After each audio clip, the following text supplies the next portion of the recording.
শুভ সকাল। গাইডলাইন জীবনের একটা ভিডিওতে আপনাদের সাদর আমন্ত্রণ। আজকে আমরা কথা বলবো নেক্সট ইয়ারে, যদি বলি 2026 সালে বাংলাদেশ থেকে আউসবিল্ডিং পাওয়ার সম্ভাবনা কতটুকু এবং আপনাদেরকে কি কি চ্যালেঞ্জেস ফেস করতে হতে পারে। তো আউসবিল্ডিং পাওয়ার চ্যালেঞ্জটাকে যদি আমরা 3টে স্টেজে ভাগ করি, সেটা হচ্ছে প্রিপারেশন, অ্যাপ্লিকেশন আর কম্পিটিশন। সো প্রথম স্টেজ হচ্ছে প্রিপারেশন। আউসবিল্ডিং পাওয়ার জন্য এই স্টেজটা প্রিপারেশন সবচাইতে ইম্পর্টেন্ট, কারণ এই স্টেজে আপনি আপনাকে প্রিপেয়ার করবেন একটা গ্লোবাল স্টেজে কম্পিট করার জন্য।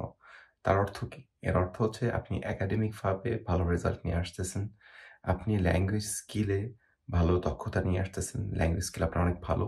এখন ভালো বলতে যেটা 2 বছর আগে B1 ছিল, সেটা এখন B2 হয়ে গেছে। B1 মিনিমাম রিকোয়ারমেন্টস, B2 হচ্ছে স্ট্যান্ডার্ড। এখন অনেক কোম্পানি আছে তাদের জব সার্কুলারে কোনো ল্যাঙ্গুয়েজ রিকোয়ারমেন্টসের কথা লিখে না। কিন্তু ওইখানে আপনাকে আপনার ল্যাঙ্গুয়েজ যে স্কিল সেটা প্রুভ করতে হবে। সো আরেকটা ইম্পর্টেন্ট বিষয় হচ্ছে, সেটা হচ্ছে কমিউনিকেশন স্কিল।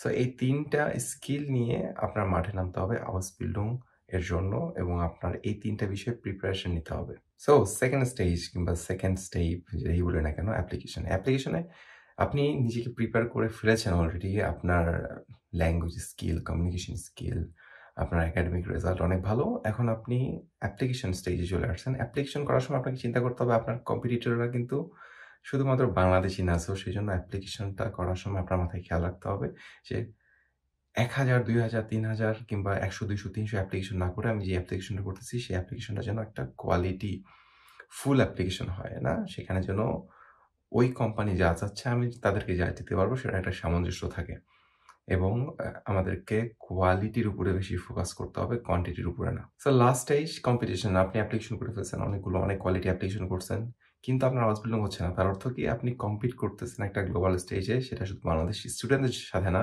সেটা সারা পৃথিবীর স্টুডেন্টদের সাথে যারা জার্মানিতে আউসবিল্ডিং করতে আসতে যাচ্ছে। তাই তখন আপনার কম্পিটিশনটা বেড়ে গেছে, না? তখন আপনাকে অন্যদের থেকে এক্সেপশনালি তাদের কাছে প্রেজেন্ট করার জন্য আপনার ছোট, ছোট বিষয়গুলোকে নজর দিতে হবে। ছোট, ছোট বিষয়গুলোকে ইমপ্রুভ করতে হবে।